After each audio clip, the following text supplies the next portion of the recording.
एक ऐसे कलाकार जो दुनिया के सबसे महान मूर्तिकार के रूप में जाने जाते हैं। नमस्कार दोस्तों, मैं प्रवेश राही एक बार फिर से मेरे YouTube चैनल पे आप सभी का स्वागत है। इस वीडियो में हम दुनिया के सबसे महान मूर्तिकार के रूप में जाने जाने वाले कलाकार माइकल एंजेलो के बारे में बात करेंगे, उनके जीवनी और उनके कलाकृतियों के बारे में बात करेंगे। माइकल एंजेलो इटली के मूर्तिकार, चित्रकार, वास्तुकार और एक अच्छे कवि माने जाते थे, जो कि पुनर्जागरण काल के कलाकार थे। इनका जन्म फ्लोरेंस, इटली में हुआ था। इन्होंने पश्चिम कला के विकास पर एक अद्वितीय प्रभाव डाला। उनकी कलात्मक बहुमुखी प्रतिभा इतनी उच्च क्रम की थी कि उन्हें अक्सर अपने प्रतिद्वंदी और उस टाइम पीरियड के सबसे महान कलाकार लियोनार्डो दा विंची के साथ कंपेयर किया जाता था। कहा जाता है कि इन दोनों के बीच आपसी प्रतिद्वंदी भावना होती थी, आपसी मतभेद होता था। लियोनार्डो दा विंची और माइकल एंजेलो की उम्र की अगर बात करें तो दोनों की उम्र में लियोनार्डो दा विंची 23 साल माइकल एंजेलो से बड़े थे। फिर भी दोनों एक ही टाइम पीरियड के कलाकार थे। कई कला आलोचकों और कलाकारों का ये मानना है कि माइकल एंजेलो अपनी उम्र का सबसे महान कलाकार और यहाँ तक कि अब तक के सबसे महान कलाकार के रूप में वर्णित किए जाते हैं। माइकल एंजेलो का जन्म 6 मार्च 1475 ईस्वी में फ्लोरेंस, इटली में हुआ।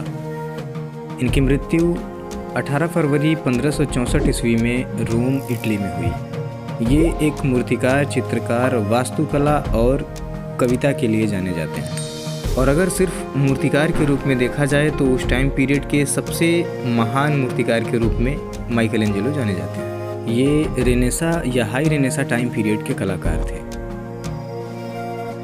कई पीढ़ियों से इनका परिवार फ्लोरेंस में छोटे पैमाने पर बैंकर के रूप में रहा है, यानी कि बैंक चलाते थे। लेकिन बैंक विफल होने के कारण उनके पिता लुडोविको डी लियोनार्डो ने कुछ समय के लिए कैम्ब्रिज में एक सरकारी पद ग्रहण किया, जहां माइकल एंजेलो का जन्म हुआ। 1475 ईस्वी में माइकल एंजेलो के जन्म के समय उनके पिता वहां के शहर के प्रशासक के रूप में जाने जाते थे। माइकल एंजेलो का पालन पोषण फ्लोरेंस में एक लंबी बीमारी के चलते जब वह 6 साल के थे तब उनकी मां का देहांत हो जाता है। माइकल एंजेलो अपने नानी और उसके पति के साथ रहने लगे और वहीं उनके पिता के संगमरमर की एक छोटी सी खान थी या फार्म था, और वहाँ उन्होंने अपने पिता के इच्छा के विरुद्ध जाकर उसी संगमरमर की खान में 3 साल तक काम सीखा और वहाँ पर उनका संगमरमर से प्रेम उजागर होता है और वहीं से उनकी कला का प्रारंभ होता है। माइकल 16वीं शताब्दी के सबसे अच्छे प्रतिलेखित कलाकार माने जाते हैं। उन्होंने 30 साल की उम्र से पहले अपने 2 सबसे प्रसिद्ध कार्य पिएटा और डेविड को गढ़ा। पेंटिंग्स के बारे में कम राय रखने के बावजूद उन्होंने पश्चिमी कला के इतिहास में 2 सबसे प्रभावशाली भित्तिचित्र या म्यूरल बनाए। रोम में सिस्टीन चैपल की छत्र पर उत्पत्ति के दृश्य और इसकी वेदी की दीवार पर अंतिम निर्णय या लास्ट जजमेंट।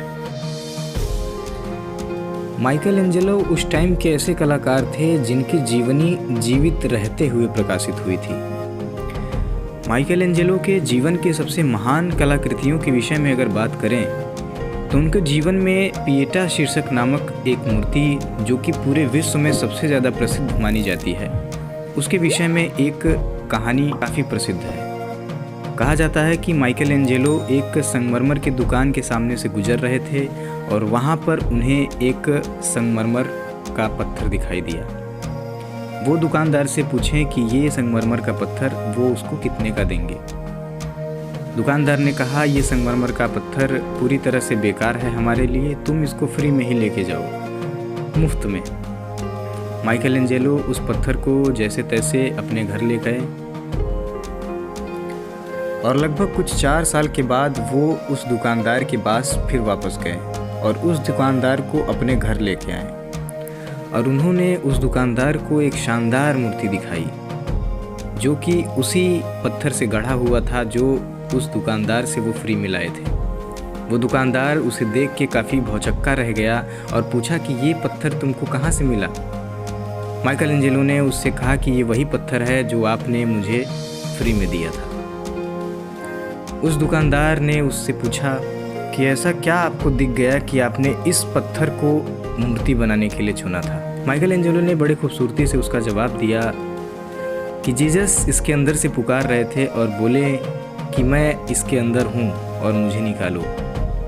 बस फिर माइकल एंजेलो ने उस पत्थर को लेके उसको गढ़ के और उसके बाद उसमें से जीसस या यूँ कहिए कि मदर और चाइल्ड की पिएटा नामक शीर्षक की सबसे महान मूर्ति को गढ़ा, जिसमें मरियम की गोद में सूली से उतारे हुए जीसस को दिखाया गया है।